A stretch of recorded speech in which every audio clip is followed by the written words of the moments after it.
रोज़ाना सिर्फ 1 रुपया खर्च करके आप अपने 9,700 रुपया बचा सकते।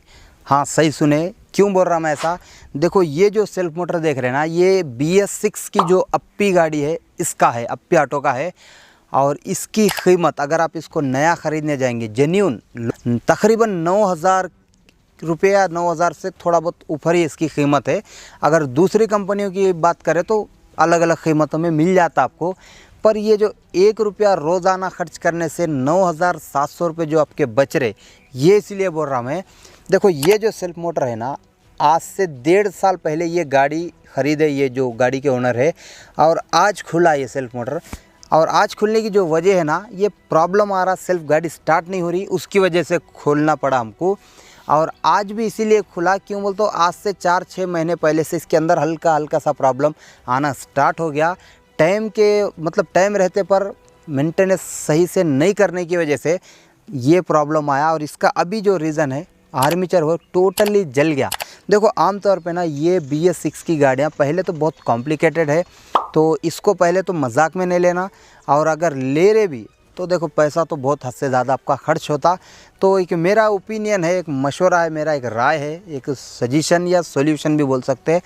तो ऐसी गाड़ी अगर आपके पास है BS6 की अप्पी आपके पास, या आपके फ्रेंड में या फ्रेंड सर्किल में या दोस्तों में किसी के भी पास है, तो उनको भी ये वीडियो भेजो। और देखो ऐसे ये जो वीडियो है ना, ये थोड़ा लेंथी होते हैं, मतलब आधा घंटा 40-40 मिनट के। अगर आपके पास टाइम है तो देखो, वरना यहीं पे छोड़ दो, वरना आपको समझ में नहीं आता। बहुत ही कॉम्प्लिकेटेड है ये वीडियो। तो देखो पहले प्रॉब्लम बोल देता मैं आपको, ऐसा होता क्यों। देखो चाहे आप ऑयल चेंज जो करवाते हैं इंजन का, क्यों कराते हैं, मेंटेनेंस अगर 2 महीने 3 महीने 4 महीने में भी नहीं कराए तो तब जाके आपके इंजन की सर्विस जो ख़त्म हो जाती है, इंजन फेल होने के चांसेस भी रहते। तो सेल्फ मोटर जो है ये भी एक कहीं ना कहीं इंजन का हिस्सा है, एक छोटी सी मशीनरी है या मशीन बोल सकते हैं। तो इसको भी, इसके अंदर भी ऑयल, ग्रीस, बेरिंग, बुश वगैरह रहते, तो इसको भी मेंटेनेंस की ज़रूरत रहती।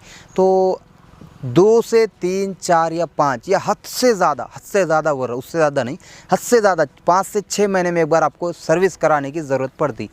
पर बहुत से लोग क्या करते मालूम, चाहे नई गाड़ी लो, मतलब पहली बार कोई ओनर बने, या फिर 2-4 गाड़ियाँ अगर है भी आपके पास, तो बहुत से लोग गलती कहाँ करते कि भाई आज चलो ठीक ठाक चल रहा, चलाएंगे, ठीक ठाक चल रहा, मतलब अभी कोई प्रॉब्लम नहीं है, ख़राब हुए जब देखेंगे। ऐसा करने से यहीं पे प्रॉब्लम स्टार्ट होता। देखो कोई भी प्रॉब्लम को स्टार्टिंग में अगर आप रोकेंगे ना, तो एक कहावत है हमारे यहाँ पे, बीमारी को अगर आप स्टार्टिंग में रोकेंगे तो वो कैंसर नहीं बनता। तो इसीलिए जब बुखार आई तभी उसका इलाज कर लो। तो ये भी एक ऐसा ही समझ के चलो। अभी ये जो सेल्फ मोटर है, इसका आर्मीचर टोटली जल गया, मतलब पूरा ब्लॉक हो गया या जल के। अब ये कोई सिर्फ फल्ली और फुटाने या स्क्रैप या भंगार कबाड़ी के काम में आता है, उसके अलावा कोई इसकी वैल्यू नहीं है अभी। और ऐसा हुआ क्यों, देखो आज से 3-4 महीने पहले से थोड़ा थोड़ा ये लोड ले रहा करके बता रहा था ओनर ये गाड़ी का। तो अगर जब जाके ये खोल लेते, सेल्फ मोटर को सर्विस कर लेते, तो ये ठीक ठाक हो जाता था। पर अभी पूरी तरीके से डिस्ट्रॉय हो गया। ये प्रॉब्लम आया क्यों, देखो फिर से बोल रहा, मेंटेनेंस। ये प्रॉब्लम अगर कभी ना आए, अगर आप ये चाह रहे कि ऐसे प्रॉब्लम बार बार नहीं आना, तो 2 से 3 महीने या 4 या हद से ज़्यादा 5, ठीक है चलो 2 महीने तो कम हो गए, 4 से 6 महीने के बीच में जब आपको टाइम मिले, जब आपको बेहतर लगे, खोल के सर्विस करवा लो। आपका अपना फ़ायदा है। 200 से 300 या 400 रुपये के अंदर काम कंप्लीट हो जाता। और सबसे इम्पॉर्टेंट बात, जो मेरा पर्सनल एक्सपीरियंस है, किसी की सुनी सुनाई बातें नहीं है, शोरूम के साथ जो कंपनी के साथ जो आइटम आता ना, अगर वो एक बार ख़राब हो गया तो आप मेरा यकीन माने, आप कितना भी बेहतर से बेहतर आइटम लगाओ, उसकी जगह वो नहीं ले सकता। और वो जो बिल्ड क्वालिटी है जो कंपनी प्रोवाइड करती है, वो बिल्ड क्वालिटी आपको बाहर नहीं मिलती। इसीलिए ख़राब होने से पहले उसको बचा लो। बचाने का सिंपल सा तरीका है, कोई बड़ा उसके ऊपर पड़ के फूंकना नहीं है, दम करना नहीं है, गोली दवाई वगैरह नहीं, बस हल्का सा टाइम टू टाइम सर्विस कर लो, यानी छोटा सा मेंटेनेंस। अगर आप खुद कर सकते हैं तो बहुत अच्छी बात है, वरना ये चीज़ें थोड़ी कॉम्प्लिकेटेड है। किसी भी इलेक्ट्रिशियन के पास जहाँ पर आप रेगुलर काम करवाते, वहाँ पर इसको सर्विस करवा लो। देखो पहले इसको, इस वीडियो में देखो मैं कंप्लीट A to Z समझाऊंगा।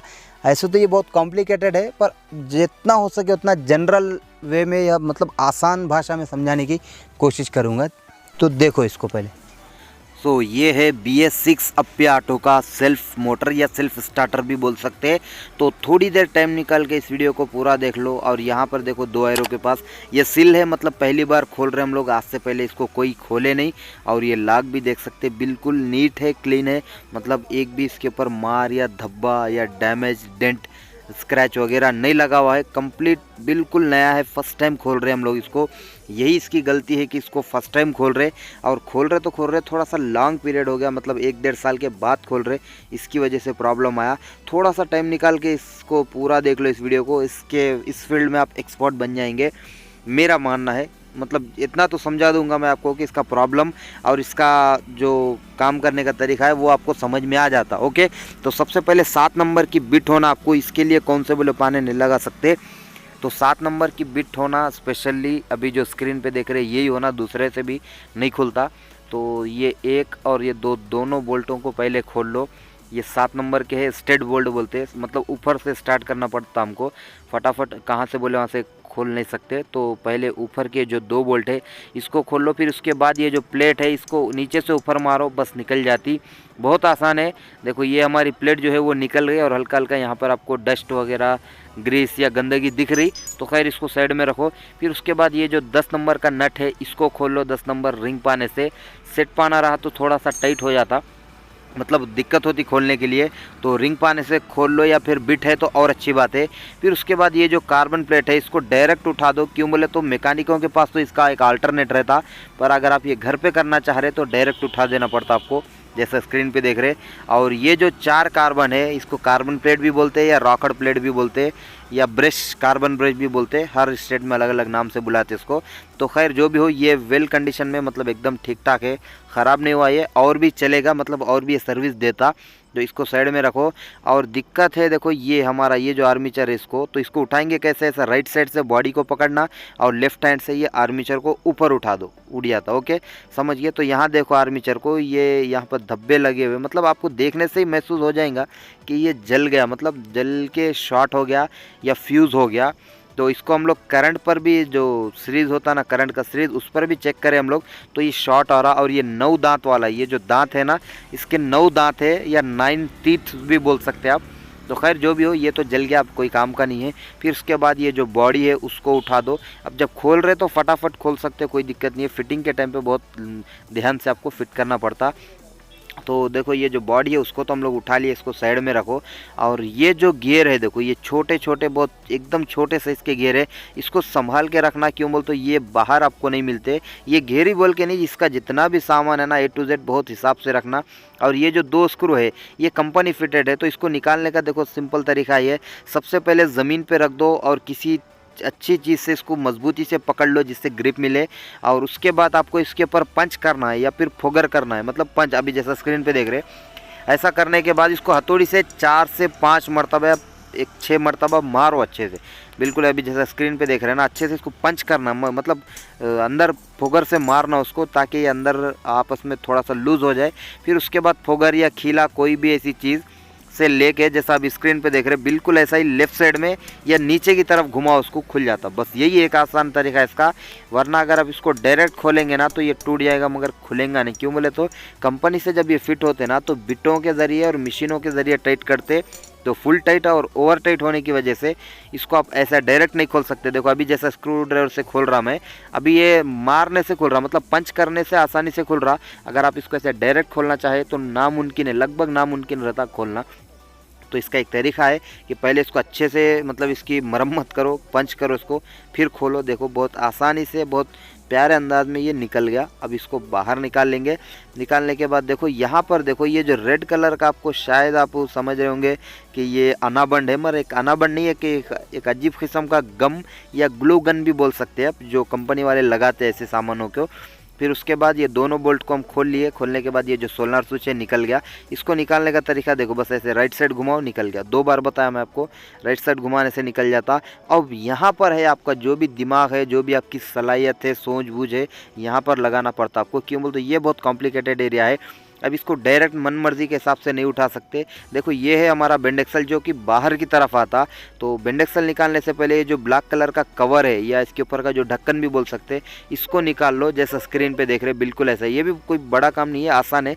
बस ऐसा स्क्रू ड्राइवर से ढक्कन निकालना है उसका, निकाल के बस ये प्लास्टिक का है, फिर वापस से जब हम फिट कर रहे हैं तो इसको लगा देंगे। अब ये हमारा बेंड एक्सल है, तो अभी बेंड एक्सल भी ओके अंदर बाहर आ रहा है, ये भी कोई प्रॉब्लम नहीं है। तो ऐसा 7 नंबर का ये जो बिट है, ऐसे में एक 8 नंबर या 9 नंबर का बिट आता है यहाँ पे। ये जो देख रहे हैं मेरे पास 9 नंबर का बिट है। अगर आपके पास इनकेस नहीं है तो कोई प्रॉब्लम नहीं, कोई एक ऐसे पाइप का जुगाड़ कर लो जो इसमें बराबर बैठ सके, मतलब इसके अंदर जा सके। ओके, ऐसा वाला पाइप का जुगाड़ करने के बाद अब ये पाइप के ऊपर भी आपको हथौड़ी से मारना है, मतलब पंच करना है। देखो ये सेल्फ मोटर है ना, ये ज़्यादातर आपको मतलब टेक्निकल भाषा में समझना पड़ता है इसको। देखो यहाँ पर अगर आप ये फ़ोटो में देखेंगे तो ये जो रिंग दिख रहा ना, ये लॉक निकल गया, मतलब लॉक बाहर आ गया। बस इसको अब निकालना है। ये जो रिंग देख रहा है एरो के पास, ये वाला, तो इसको निकालेंगे कैसे? देखो निकालने का भी बहुत सिंपल तरीका है। इसको ज़मीन पे रख लो, 2 आदमी होना ऐसा, एक कोई सुई ले लेना, जो बड़े बड़े जो थैले सीने का रहता वो, या फिर बाइक की जो काड़ी होती रिंग का काड़ी, उसके ऐसा बना लेना, मतलब अच्छे से घस लेना उसको। घसने के बाद अब देखो आप अकेले ये लॉक नहीं निकाल सकते, आपको किसी और एक आदमी की भी मदद लेना पड़ता। तो कोई एक इसको अच्छे से ज़मीन पे मजबूती से पकड़ के रहना, और दूसरा आदमी अभी जैसा बिल्कुल स्क्रीन पे देख रहे हैं ना आप, बस ये डायरेक्शन में निकालना पड़ता आपको। देखो मैं यहाँ पर बोल के तो नहीं समझा सकता, पर वीडियो में स्क्रीन पे देखो कुछ इस तरह है इसका मैकेनिज़्म, या इसका जो टेक्नीशियन या टेक्नोलॉजी या फिर जो भी टेक्निकल भाषा है, बस ये अभी जैसा स्क्रीन पे देखे। या फिर समझ में नहीं आया तो 20 सेकंड फिर से फॉरवर्ड करो, मतलब बैक जाके देख लो तो आपको समझ में आ जाता है। ये रिंग निकल गया, तो ये सिर्फ एक हिस्सा निकला लॉक का, और एक हिस्सा इसके अंदर ही है। वो कैसे निकालेंगे? देखो पहले बेंड एक्सल को ऐसे मारना पड़ता आपको, कभी कभी आसानी से निकल जाता, कभी कभी देखो ऐसा मारने के बाद देखो ये जो अभी निकला, ये हमारा लॉक और ये हमारा रिंग, मतलब लॉक और रिंग दोनों निकल गए। ओके, अब आप इसको बेंड एक्सल को डायरेक्ट खींचेंगे तो अभी भी ये नहीं निकलता। अगर आप डायरेक्ट निकालेंगे तो फिर अंदर के सामान टूट जाते। अब इसकी जो तरीका है निकालने का, देखो यहाँ पर स्क्रू ड्राइवर के पास देखो ऐसे राइट साइड से उठाना, उठने के बाद देखो यहाँ पर ये एरो के पास देखो, यहाँ पर हल्का सा आपको ऐसे धक्का देंगे तो उड़ जाता। देखो फिर से बताता मैं और एक बार, तो यहाँ पर एरो के पास देखो ऐसे हल्का सा धक्का देंगे तो अब जाके उठाइए। ओके, उठ गया। फिर अब इसको डायरेक्ट उठा दो, मतलब लॉक बाहर है मगर निकलेगा अंदर से। ओके, तो इसीलिए मैं स्टार्टिंग में भी बोला कि ये जो सेल्फ मोटर है अब तक का सबसे कॉम्प्लिकेटेड और मतलब डेंजर या सर दर्द या मतलब टेंशन भरा काम है ये। तो खैर जो भी हो, फिर उसके बाद ये है हमारा फारक। इसको भी आप डायरेक्ट नहीं निकाल सकते, हल्का सा ऐसा क्रॉस करना पड़ता है। देखो अपोजिट डायरेक्शन में क्रॉस करके निकालो, बहुत आसानी से निकल गया। फिर उसके बाद ये एक इसका बेंड एक्सल का एक लॉक है, फाइबर लॉक भी बोलते हैं इसको, या फिर फारक लॉक भी बोलते हैं। तो ये प्लास्टिक का रहता, अगर आप इसको कहीं पर फेंक देंगे तो ये टूट जाता, बहुत संभाल के रखना। अभी देखो ये जो बेंड एक्सल है ये बाहर आ जाता, देखो जैसे मैं छोड़ दिया हाथ हटा दूँ बाहर आ गया, फिर जैसे देखो बाहर से भी बता रहा है ये निकल गया। तो ये है बेंड एक्सल निकालने का तरीका, मतलब लॉक बाहर है पर पहले आपको अंदर का पार्ट निकालना पड़ेगा, फिर जाके बाहर का पार्ट निकलता। ओके, तो ये तो हो गया खोलने का तरीका। अब इसको अच्छे से क्या है, 1/2 लीटर पेट्रोल ले लेना, लेके इसको अच्छे से साफ़ सफाई कर लेना, धो लेना, मतलब नीटनेस कर लेना उसको पूरा A to Z अच्छे से पेट्रोल से अंदर बाहर सारा जितना भी है नट बोल्ट वगैरह जितने भी सारे के सारे पार्ट है A to Z सामान को धो लो। धोने के बाद अब कुछ आपका सामान इस तरह दिखेगा। देखो अब ये रेडी है हमारा सामान वापस से फिट होने के लिए। इसमें सिर्फ 2 प्रॉब्लम है, एक तो आर्मीचर जो है वो पूरी तरीके से जल गया, फेल हो गया। तो आर्मीचर हम लोग ये ला लिए, मतलब नया ला लिए। फिर इसमें एक बुश भी लगा देंगे नया। तो ये जो आर्मीचर है ये तो जल गया, इसको फेंक दो। और ये जो आगे भी बताऊंगा एक और आइटम क्या फेल हुआ। तो ये है हमारा आर्मीचर। चलो अब इसको फटाफट फिट करेंगे। फिट करने के लिए सबसे पहले ये जो हाउसिंग है, जो सबसे नीचे वाला पार्ट है ना, इसको बोलते हैं हाउसिंग या बेरिंग कोन या फिर बेरिंग हाउसिंग भी बोल सकते हैं। तो सबसे पहले क्या करेंगे, बेरिंग में थोड़ा सा ग्रीस लगा लेना। तो ये देखो ये बेरिंग अच्छा है, ख़राब नहीं हुआ। अगर ये बेरिंग कभी मान लो फेल हो गया ना, तो ये आपको बजाज ऑटो के मैकेनिक के शॉपों में, मतलब इंजन के स्पेयर पार्ट्सों के अंदर ये बेरिंग मिल जाता है। ये जो नंबर देख रहे स्क्रीन पे, ये नंबर है बेरिंग का, अगर कभी इनकेस बेरिंग फेल हो गया तो। ओके, फिर उसके बाद ये हमारा बेंड एक्सल डायरेक्ट मत लगाओ, बेंड एक्सल के ऊपर हल्के हल्के खरोच रहते, तो उसके लिए साइन पेपर या रिगमल पेपर या नमक वाला पेपर जो भी बोलते हैं, हर स्टेट में अलग अलग लैंग्वेज से नामों से बुलाते हैं पेपर को। तो इससे थोड़ा सा इसको अच्छे से साफ़ कर लेना है, मतलब साफ़ सफाई से कर लेना। फिर उसको बाहर से अंदर डालना, मतलब अंदर से बाहर नहीं जाता, बाहर से अंदर जाता, देखो ऐसा कुछ इस तरह बाहर से ये अंदर जाएगा, मगर एक लॉक अंदर आएगा, फिर एक दूसरा लॉक बाहर आएगा। तो ये इसका तरीका है। तो देखो ये अंदर तो आ गया। फिर उसके बाद ये है हमारा फारक कोन, मतलब ये सारे के सारे जो सामान है ना, इसमें एक एक करके उठाओ। अब ये है हमारा फारक कोन भी बोलते इसको, या फारक लॉक भी बोलते, या बेंडेक्सल लॉक भी बोलते, बेंडेक्सल का फाइबर लॉक। देखो ये जो बेंडेक्सल का जो लॉक है ना, देखो पहले बाहर मैं समझा देता आपको कि इसको लगाते कैसा, ये काम कैसे करता है। देखो ये कुछ इस तरह करता है, अभी जैसा स्क्रीन पे देख रहे, बिल्कुल देखो ऐसा। मतलब ये एक हाई प्लास्टिक का आइटम, मतलब ये रोकेगा लोहे को, मतलब हाई प्लास्टिक मगर रुका के रखता है लोहे के आइटम को। तो ये है इसका मतलब काम करने का तरीका, इसका टेक्निकल भाषा में अगर बोले तो। खैर जो भी हो, इसको वापस से बेंडेक्सल को अंदर डाल दो।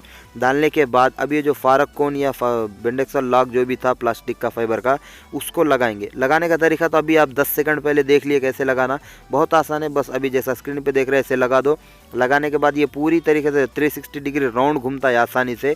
अगर मान लो अच्छे से घूम रहा बोले तो ये परफेक्टली बैठ गया। ओके, फिर उसको एक बार बेंडेक्सल को ऐसे घुमा के देखो, बेंडेक्सल भी अच्छे से राउंड घूम रहा और बाहर नहीं आना। देखो यहाँ पर आके रुक जा रहा है, मतलब बाहर नहीं आ रहा, यहाँ आके लॉक हो गया। लॉक हो गया मतलब ये जो हमारा अंदर का लॉक है ना प्लास्टिक वाला फाइबर वाला, ये उसको रोके रख रहा। तो ये हो गया इसका परफेक्ट डायरेक्शन और सही काम, सही लॉक हो गया ये। अब क्या करेंगे उसके बाद, सेकंड काम है हमारा ये फारक बिठाना। ओके, तो ये फारक को कैसे बिठाएंगे, देखो ये भी बहुत आसान है। तो इसको बिठाने के लिए आपको क्या करना है, यहाँ ध्यान से देखो, ये आप अगर आप इसको डायरेक्ट ऐसे बिठाएंगे ये नहीं बैठता। तो इसका भी एक छोटा सा एक ट्रिक है, उसको हल्का सा क्रॉस करो ऐसा लेफ्ट डायरेक्शन में, जैसा स्क्रीन पे देखे। फिर उसके बाद ये फारक को बिठा दो। देखो फारक को भी कैसा हल्का सा क्रॉस करना है, राइट साइड की तरफ झुका के बेंड करके बस इसमें बिठा दो। देखो फिर से बता रहा मैं और एक बार, ये जो फारक है उसको ऐसे राइट साइड बेंड करके मतलब झुका के फिर इसमें अभी जैसा स्क्रीन पे देख रहे बिल्कुल ऐसा ही बिठा देना, बस ये लॉक हो गया। देखो ये काम में ना समझदारी बहुत इंपॉर्टेंट है, और ठंडे दिमाग से खुले मन से अगर आप ये देखेंगे समझेंगे तो आपको 100% काम समझ में आ जाता। तो ये तो हो गया हमारा फारक बैठ गया। अब क्या करेंगे, बेंडेक्सल का जो क्रैंक शाफ्ट है, ये है बेंडेक्सल का क्रैंक शाफ्ट। तो अब इसको भी लगा देंगे। तो इसको डायरेक्ट नहीं लगाना, इसको पहले क्या करेंगे अच्छे से ग्रीस लगा लेना है। कोई भी जो भी आपके पास ग्रीस हो अच्छा वाला उसको लगा लेना। लगाने के बाद अब जाके इसको बेंडेक्सल के अंदर बिठाएंगे। ओके, तो इसको ग्रीस तो लगा दिए। लगाने के बाद देखो अब इसमें कोई भी आपको छेड़छाड़ नहीं है, कोई टेक्निकल भाषा नहीं है, बस जैसे जा रहा हो वैसे बिठा दो। बिठाने के बाद अब यहाँ देखो राइट साइड में एरो के पास, यहाँ पर थोड़ा सा आपको ध्यान देना पड़ता है रबर के पास। तो यहाँ देखो अभी ऐसे नहीं समझ में आता आपको, मैं एंगल चेंज करके बता दूँ। तो अभी देखो ये रबर के पास, देखो ये वाला एरो के पास, ये थोड़ा सा ध्यान में रख लेना है। जब आप ये काम करने बैठेंगे तो आपको ऑटोमेटिक ये समझ में आ जाता। तो यहाँ तक था सबसे हार्ड काम। अब इससे थोड़ा थोड़ा आसानी, अब यहाँ से आसानी स्टार्ट होना शुरू हो जाती है आपको। ओके, तो अभी देखो ये फारक को मतलब बेंडेक्सल का जो क्रैंक शाफ्ट है उसको एक बार घुमा के देख लो कि अच्छे से घूम रहा नहीं घूम रहा। देखो ऊपर घुमा रहे हम तो ये नीचे तक घूम रहा। ओके, तो ये इसका मतलब क्या है, ये परफेक्ट बैठ गया, जैसा बिठाना था, जैसा जो उसका सही डायरेक्शन है वो बैठ गया। अभी इसमें लॉक बिठाएंगे। सबसे पहले इसका जो लॉक है उसको अंदर ढकेल दो। ढकेलने के बाद कोई एक बारीक चीज़ या स्क्रू ड्राइवर या कोई भी ऐसा बारीक चीज़ से इसको अंदर ढकल देना। ओके, तो ये खाली लॉक है, लॉक का सिर्फ 50% हिस्सा ही है, और एक इसका रिंग भी बिठाना है। तो अभी ये जो देख रहे हैं मेरे हाथ में, ये है इसका रिंग, मतलब पहले जो बिठा है वो था लॉक और ये दूसरा वाला रिंग। अब इसको क्या करना है, 8 नंबर की जो बिट है, देखो ये बिट के अलावा आप इस लॉक को नहीं बिठा सकते। ये बिट आपको मोस्ट इम्पॉर्टेंट है और 100% इसी से ही ये बैठेगा, इसके अलावा आपके पास कोई दूसरा ऑप्शन नहीं है। ओके, तो देखो अंदर तो चले गया ये। अब अंदर जाने के बाद अंदर बैठा नहीं, बस अंदर गया मतलब 20% काम हुआ और 30% काम बाकी है। तो ऐसे 2 स्क्रू ड्राइवर या 2 राड ले लेना, लेके ऐसे बेंडेक्सल में जैसा स्क्रीन पे देख रहे हैं आप बिल्कुल ऐसे ही पकड़ लेना है। या 2 आदमी है तो 1 आदमी पकड़ो और 1 आदमी मजबूती से ऊपर से 1 या 2 मार मारना, बस 1 या 2 मार में ये लॉक हो जाता। देखो यहाँ देखो एरो के पास, ये अंदर बेंडेक्सल के अंदर जो दिख रहा, मतलब लॉक अच्छे से बैठ गया। कोई बड़ा काम नहीं है, बहुत आसान है। फिर उसके बाद ये जो ऊपर का प्लास्टिक है, मतलब ये फाइबर, इसको लगा दो। ये भी लगाने के लिए बस ऐसे रखना है, रख के हल्का हल्का बस ऐसा मारो कटिंग प्लेट से या कोई भी हथौड़ी से भी अगर हल्का हल्का मारेंगे तो ये ऑटोमेटिक लॉक हो जाता है। ओके, अब आएंगे हमारा ये है सोलर स्विच। सोलर स्विच भी लगाना बहुत आसान है। ये जितना हार्ड दिख रहा ना उतना है नहीं। देखो ये होल को ये स्प्रिंग वाले में मिला लेना है, बस यहाँ पर एरो के पास मिला लेना है। देखे बस कैसे लगाना, देखो स्क्रीन पे बस ध्यान से देखो यहाँ पर, बस यहाँ पर अगर ऐसे अभी जैसा स्क्रीन पे देख रहे बस बैठ गया। ज़्यादा कुछ काम नहीं था।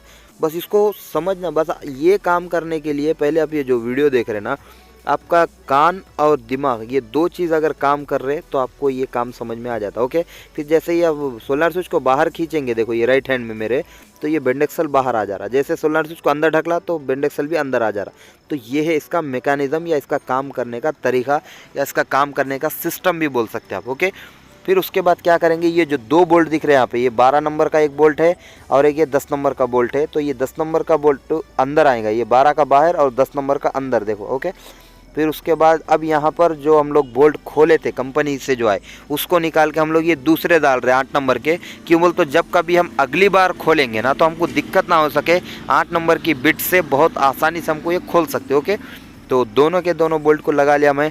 लगाने के बाद अब इसके बाद का जो प्रोसेस है वो करेंगे। देखो ये जो गियर है, असल इसके अंदर के भी बुश जो होते ना वो ख़राब हो गए थे, ये वाले जो एरो के पास देख रहे हैं ना, ये वाले बुश। तो हम लोग क्या करें, इसको लेग मशीन पे जाके पित्तल का कटवाए। मतलब लेग मशीन पे बहुत से लोगों को शायद ये मालूम होगा कि लेग मशीन पे बहुत से ऐसे काम होते। तो पित्तल का जो बुश है ना वो कटा करके तीनों के तीनों बुश, मतलब ऑलरेडी इसके अंदर जो बुश आते वो भी फेल हो गए थे, घस गए थे। उसकी वजह से क्या सेल्फ मोटर लोड लेता और आर्मीचर जो जल गया वो भी इसी की वजह से जला। मतलब ये बुश ख़राब होने की वजह से लोड ले रहा था आर्मीचर, उसकी वजह से जल गया। तो हम लोग क्या नए बुश कटवाए। इसके कटाने के बाद तीनों के तीनों जो गियर है हमारे, इसके अंदर नए जो बुश है वो लगाए। फिर अच्छे से इसको ग्रीस लगा दो। लगाने के बाद अभी जैसा स्क्रीन पे देख रहे वैसा बैठ गया। फिर अभी ये इसके ऊपर का कैप है, मतलब वो है इनर साइड और ये आउटर साइड बोलते हैं इसको। मतलब ये नीचे का और ये ऊपर वाला हिस्सा, इसमें भी अच्छे से ग्रीस लगा लेना। क्यों बोले तो ये सबसे मेन और इम्पॉर्टेंट पार्ट है सेल्फ मोटर का। सबसे ज़्यादा इसमें पिकअप, टार्क, ताकत या क़ुव्वत इसी से लगती है और यहीं से आपको जो सेल्फ मोटर का जो रोटेट है या रोटेशन है वो ट्रांसफ़र होता है या ट्रांसमिशन होके इंजन के अंदर जाता है। ओके, तो ये तीनों गियर तो बैठ गए बहुत आसानी से। अब इसके ऊपर का जो आउटर रिंग है, मतलब अपर वाला कैप है, वो बिठाएंगे। वो भी बिठाना बहुत आसान है। बस स्क्रीन पे जैसा देख रहे ऐसा करो, बस आंखें स्क्रीन पे रखो, कान स्पीकर पे रखो, आपको काम समझ में आ जाता। ओके, फिर उसके बाद देखो यहाँ पर ये एरो के पास देखो नीचे, बस ऐसा लेफ़्ट राइट कर लेना, बस ये बैठ गया। मतलब आपको यहाँ पर समझ में आ जाता है कि ये गाले बने हुए रहते, जहाँ पर ये लॉक हो रहा, मतलब परफेक्टली प्रॉपरली बैठ जा रहा, तो समझ जाओ ये सही डायरेक्शन में बैठ गया। देखो यहाँ पे ये गाड़ी के जो बता रहा मैं, ये वाले गाले जो है परफेक्ट बैठ गए, मतलब इसमें कोई गैप नहीं है, कोई भी देखो यहाँ पर भी कोई भी गैप नहीं है। इसका मतलब ये सही डायरेक्शन में बैठ गया। अब इसके बाद एक रिंग आता है, गैप रिंग बोलते हैं इसको। तो ये भी रिंग ना बहुत इंपॉर्टेंट है और ये रिंग आपको देखो कुछ भी इसमें तोड़ फोड़ करना नहीं है, एंड बेंड करना नहीं है, कोई भी मरोड़ना नहीं है। या क्यों बोले तो ये रिंग का अगर सेटिंग आउट हो गया ना तो ये जो 3 लॉक दिख रहे इसमें ये सही से नहीं बैठता। तो यहाँ पर इसको बहुत ध्यान से देखना, मतलब बहुत ध्यान रखना इसका। और जैसे स्क्रीन पे देख रहे बिल्कुल ऐसा ही, जैसे मतलब ये तीनों लाख में जैसे अपने चूल्हा जो होता ना पकाने वाला, चूल्हे की तरह उसको बिठा देना। अब ये है हमारी बॉडी। तो यहाँ पर बॉडी को भी पहचानने का अंदाज़ा देखो, इसमें 2 ऑप्शन आपको ऑलरेडी मिलते हैं। देखो यहाँ पर ये जो यू शेप का जो कट दिख रहा, मतलब यू, ये ऊपर जाएगा ऊपर की साइड। और ये जो लॉन्ग डब्बे के टाइप में, मतलब लंबा वाला कट, जो बड़ा वाला कट दिख रहा, ये नीचे जाएगा और ये यू टाइप का ऊपर जाएगा। समझ गए? तो बस अब इसको भी क्या करो, बिठा दो। ये जो कट लंबा वाला जो कट लगा हुआ है ये नीचे, मतलब इंजन की तरफ, ज़मीन की तरफ जाएगा। तो बस इसको बिठा दो, बहुत आसान है बिठाना। देखो बैठ गया, बस काफ़ी है। अब उसके बाद ये है हमारा आर्मीचर, जो कि हम लोग नया लेके आए। ये है GS स्कॉट कंपनी का। ये भी एक अच्छी बेहतरीन कंपनी है और ये एक जेन्यून पार्ट है, ऐसा कोई लोकल का या थर्ड क्लास प्रोडक्ट नहीं होता। भरोसा कर सकते, गारंटी भी आप दे सकते किसी और को काम करने के बाद। तो ये है हमारा आर्मीचर और उसके साथ हम लोग एक नया बुश भी लेके आए। क्यों बोल तो पुराना जो बुश है वो तो अब हमारे नए आर्मीचर के साथ नहीं आएगा। अगर आ भी गया तो देखो यहाँ पर प्ले आ रहा है। यहाँ क्यों प्ले आता है, क्यों बोल तो देखो ये जो आर्मीचर है वो नया है और पुराना जो बुश है वो पुराने आर्मीचर के हिसाब से सही है। तो देखो यहाँ पर आवाज़ आ रहा है, इसको पहचानने का तरीका ये, जब आप ऐसे घुमाएंगे ना तो एक आवाज़ आके रुक जाता है। देखो ये,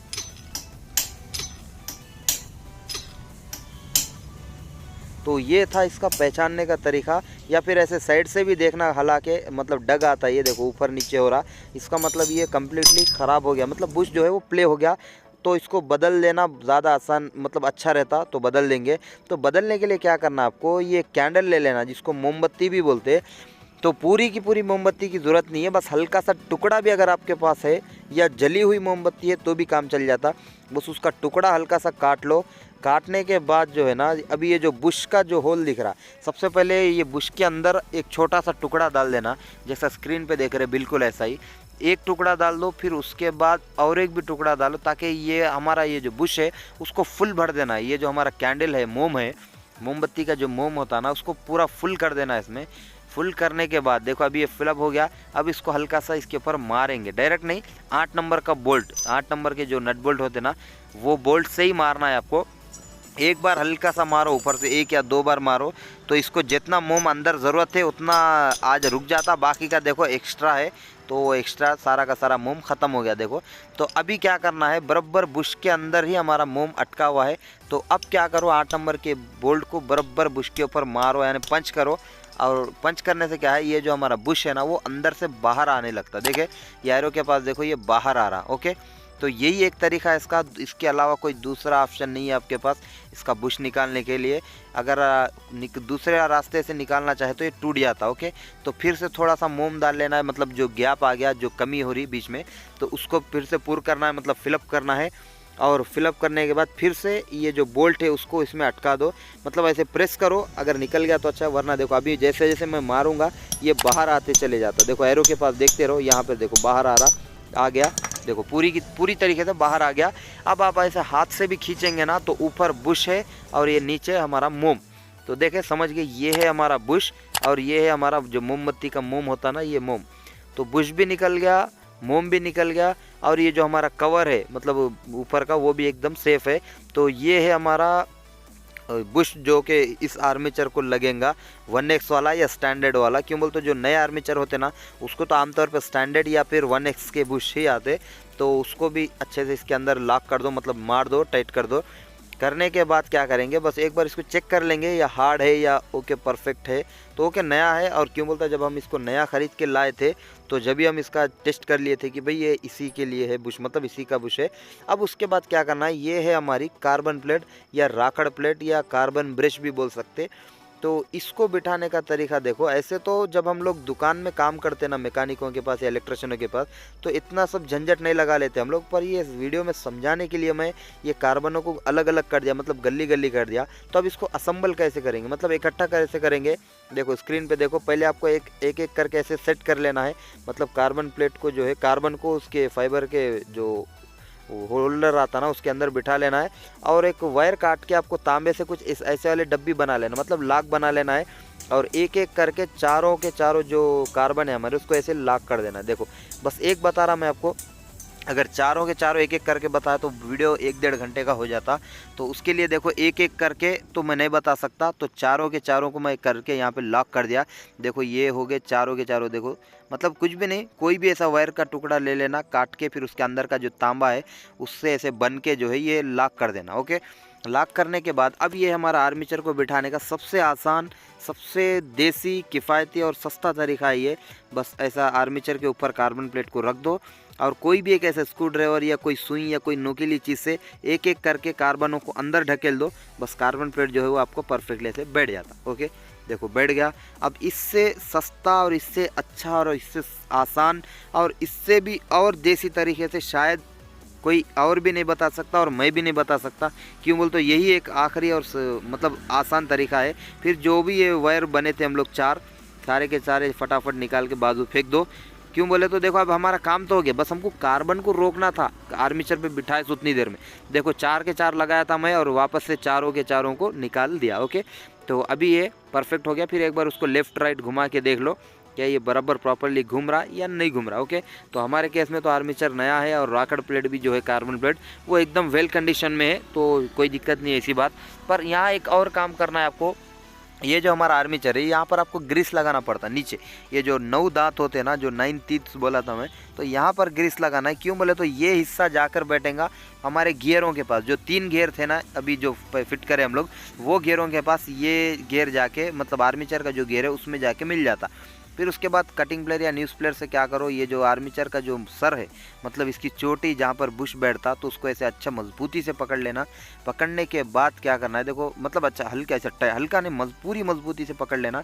क्यों बोलते जब हम इसको बॉडी में बिठाए ना, तो बॉडी के अंदर मैग्नेट रहता, तो ये कहीं वन साइड खींच लेता, तो कार्बन निकलने के चांसेस रहते। तो अच्छा ताकत से मजबूती से पकड़ लो। पकड़ने के बाद ये जो रबर अगर लेफ्ट राइट हो गया तो उसको जमा लो। जमाने के बाद ये जो राकड़ प्लेट है यानी कार्बन प्लेट या कार्बन ब्रश, ये सही से बैठेंगे नहीं। देखो यहाँ पर गैप आ रहा है आयरो के पास, देखो तो ये गैप को फ्लप कैसे करेंगे। तो उसके लिए क्या करना है, ये जो आर्मीचर देख रहे हैं ना, उसको ऐसे कटिंग प्लेट से लेफ्ट राइट घुमाना है, मतलब आपको आगे पीछे घुमाना है। बस देखो लॉक हो गया है। मतलब ये जो नीचे 3 घेर थे ना, वो घेरों में ये आर्मीचर का घेर जाके बैठ जाता, और ये हो गया हमारा सही काम हो गया, सही डायरेक्शन में हो गया। और देखो कोई भी गैप नहीं है, मतलब देखो ऊपर का सिर्फ बुश का हिस्सा दिख रहा है, और यहाँ का भी फिलअप हो गया, मतलब कार्बन प्लेट भी फिलअप हो गई, और ये नीचे का भी हिस्सा, यहाँ पर भी कोई गैप नहीं है। ओके, तो ऑलमोस्ट 95% हमारा काम हो गया। बस एक काम बचा हुआ, ये जो ऊपर का प्लेट है, इसमें नए बुश है, नया जब बुश लगा रहे तो हल्का सा ऑयल डाल लेना, नया हो या पुराना, फिट करते समय बस हल्का 1 बूंद ऑयल डाल लेना। डालने के बाद जैसा खोले थे वैसे फिट कर दो, हल्का सा 1-2 बार हथौड़ी से मार देना। मारने के बाद जो 7 नंबर के बोल्ट थे, दोनों के दोनों को वापस से अच्छे से फिट कर दो। फिट मतलब ओवर टाइट नहीं करना, क्यों बोलते लोहे का नहीं है, बीड का आइटम है, बस हल्का सा इतना टाइट करो कि ये वापस से खुले ना कभी, और एक लेवल में करना, दोनों को लेवल में टाइट करने के बाद ये जो 10 नंबर का नट था साइड में, इसको भी टाइट कर दो। अब ये हो गया हमारा काम A to Z कंप्लीट। अब आपकी गाड़ी में लगाने के काबिल हो गया है, चाहे तो आप अपनी गाड़ी में इसको लगा दो। देखो मैं भी ये गाड़ी को लगाने से पहले एक बार टेस्ट करके बता रहा आपको। तो देखो ये बाहर निकल रहा, अगर डायरेक्ट ऐसे चेक करेंगे तो बाहर निकल के हल्का सा घूमता, पर इसको अगर डायरेक्ट घुमाना है ना, तो कुछ इस तरह ऐसा अगर घुमाएंगे तो ये पूरी फोर्स में, मतलब जैसा गाड़ियों के अंदर जो लेवल में काम करता है, जो ऐसा बाहर आके घूम रहा, तब जाके गाड़ी स्टार्ट होती। मतलब अब अंदर अंदर आपस में घूम रहा तो कोई दिक्कत नहीं है, गाड़ी स्टार्ट नहीं होती। ऐसे बाहर आना ज़रूरी है उसको। देखो ऐसे अगर बाहर आके घूम रहा तब जाके गाड़ी स्टार्ट होती। ये तो हो गया डेमो। अब गाड़ी के अंदर डेमो देखो, ये ऑलमोस्ट फिट हो गया। अब हम गाड़ी को एक बार सेल्फ मारेंगे, देखो तो देखो ये तो हो गई हमारी गाड़ी स्टार्ट हो गई। और देखो फिर से बोल रहा मैं आपको, अगर आपके पास ऐसी BS6 की अप्पी या अल्फ़ा गाड़ी है तो 3 से 4 महीने या 6 महीने के अंदर एक बार खोल के इसका सर्विस कर लेना, फिर कभी आपको ऐसे प्रॉब्लम नहीं आएंगे। ओके, तो सारा का सारा काम कंप्लीट हो गया। सुबह खोले थे, शाम हो गई फिट करते करते। तो ये था वीडियो। देखो अगर आपको ये समझ में आया, अगर आप ये अच्छे से कर सकते तो बहुत अच्छी बात है, मुबारक, आपको समझ में आ गया तो आप कर लो। या फिर मेरी अगर माने तो देखो ये चीज़ें बहुत कॉम्प्लिकेटेड है। आमतौर पे मैंने प्रिफ़र नहीं करता कि ये मेरा वीडियो देखने के बाद भी आप किसी और से काम करवाओ, मगर ये थोड़ा कॉम्प्लिकेटेड आइटम है। तो अगर आपको थोड़ा बहुत भी शक या शुबा है तो इसको हाथ मत लगाओ, किसी इलेक्ट्रिशियन से करवाओ, बहुत अच्छी बात रहती। टाइम टू टाइम सर्विस कराओ, आपके पैसे भी बचेंगे, मेंटेनेंस भी सही रहेगा। तो बस यही था बोलना। अगर वीडियो अच्छा लगा तो डेफिनेटली लाइक करना। क्यों बोलता ऐसे वीडियोस बनाने में टाइम बहुत लगता, मेहनत बहुत लगती। और खैर जो भी हो, फिर मिलेंगे नेक्स्ट वीडियो में। जय हिंद।